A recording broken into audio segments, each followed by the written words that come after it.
And we are back with our 2024 lead with just 6 weeks until Republican voters caucus in Iowa. Candidates are courting one of the state's most influential groups, evangelical Christians, specifically white evangelical Christians. Ron DeSantis recently was endorsed by prominent evangelical Bob Vander Plaats, and he just wrapped up a 99-county swing in the Hawkeye state.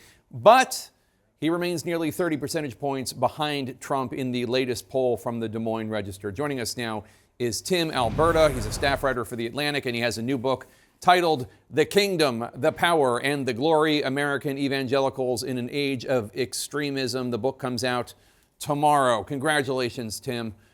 So exciting. Thanks, Jake. Vander Plaats pretty certain that America will not elect Trump. Do other evangelical leaders in Iowa and throughout the country, do they share that concern and certainty? Well, I don't think they share the certainty.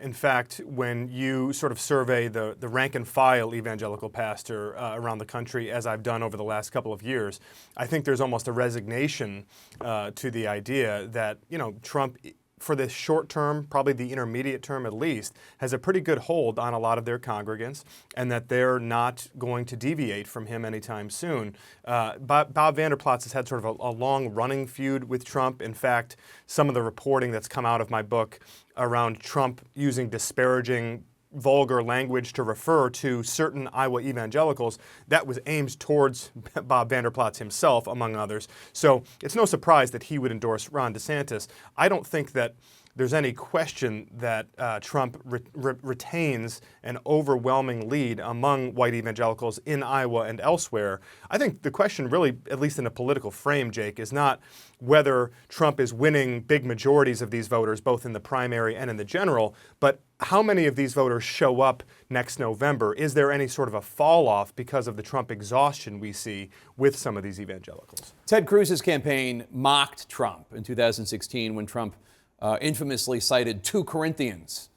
You write, quote, when Cruz's allies began using the 2 Corinthians line to attack him in the final days before the Iowa caucuses, Trump told one Iowa Republican official, these so-called Christians hanging around with Ted are some real pieces of shit, unquote. I only curse on air when, generally speaking, when I'm quoting someone. How do Trump-supporting evangelicals square that, the fact that he was ignorant about Scripture? Not to mention all the other ways in which Donald Trump is not exactly square with the good book. Do they just ignore it? Are they just happy with the fact that he was very responsible for the overturning of Roe v. Wade? How do they justify it to themselves?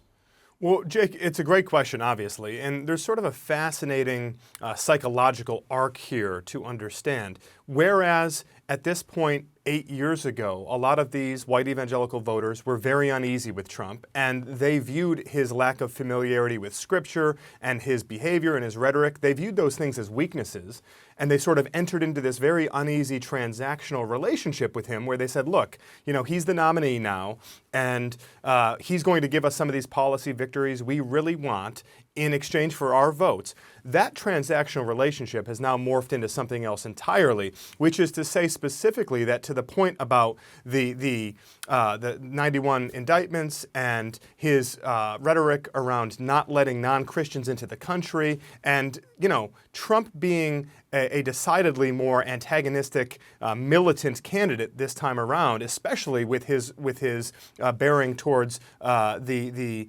non-evangelicals in this country, talking about how he will be their retribution and how he will essentially wield Christianity as a weapon. They are all for that, in part because they have come to view Trump as almost a righteous protector, as someone who, because he is not a Christian himself, he's not bound by biblical virtue, he doesn't have to play by their rules, and that's almost his superpower. It gives him an ability to do things to protect this Christian coalition, if you will, that no other candidate would be willing to do. In your book, you write about your upbringing in the church, and evangelicals, such as your dad, who was a pastor, believed and preached that integrity was a prerequisite for political leadership, but that seems to have changed. Yeah, and the simplest explanation for it, Jake, as to why it's changed is what you'll hear from a lot of evangelical Christians around the country, which is that they are under siege which is that Christianity is under attack in this country, in the culture, from the secular, godless left. And just look at COVID-19. They shut down our churches, transgenderism on the march, all of these things. And they will point to that and say, look, desperate times call for desperate measures.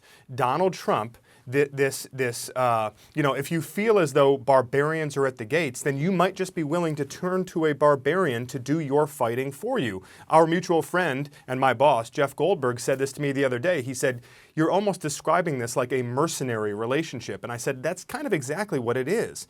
For people who feel that they are threatened in this way, they're willing to turn to a man who shares none of their values, and in fact, perhaps that is their greatest attraction to him. That's fascinating. There are clear parallels between the growing divide in the Republican Party and in the evangelical community. What do you make of Speaker Mike Johnson's rapid rise to power, given his strong religious identity?